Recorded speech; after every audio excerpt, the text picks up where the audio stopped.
Now remember, the wicked is synonymous with Esau.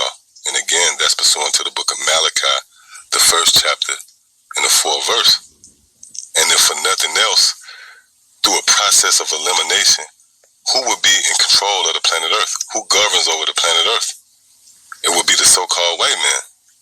So that alone aligns him with this wicked right here. Again, it says, the earth is given into the hand of the wicked. See? Now, the reason why the earth is in the worst case scenario, pretty much, is because it's under the watch of the wicked, and that's Esau. Matter of fact, let me grab some real quick, and we're going to go back.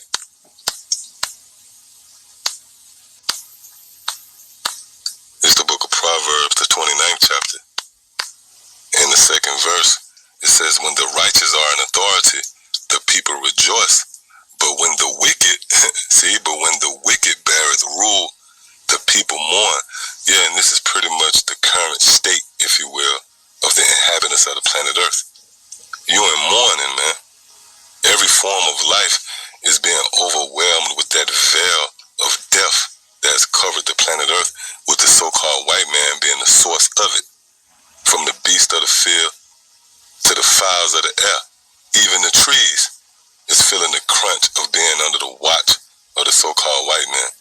You have what's known as deforestation, where these devils is cutting down the trees at an alarming rate.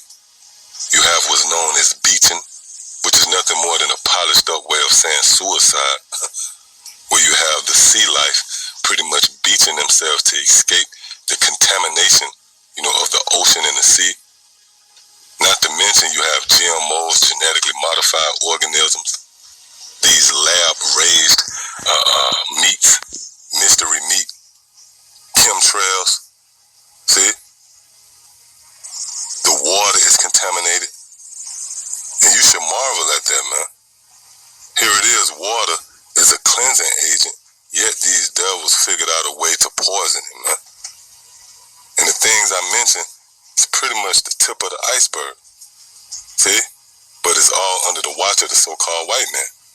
And this is why the prophetic sayings in the scriptures again serves as a measuring stick, a gauge, if you will, which when you consider this timeline and the fact that the earth is in the worst case scenario under the watch of the so-called white man, this will mean he will have to be the wicked that the Bible speaks of.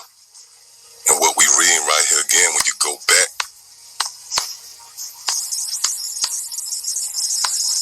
to the book of Job, the 9th chapter, and again, the 24th verse, it says, the earth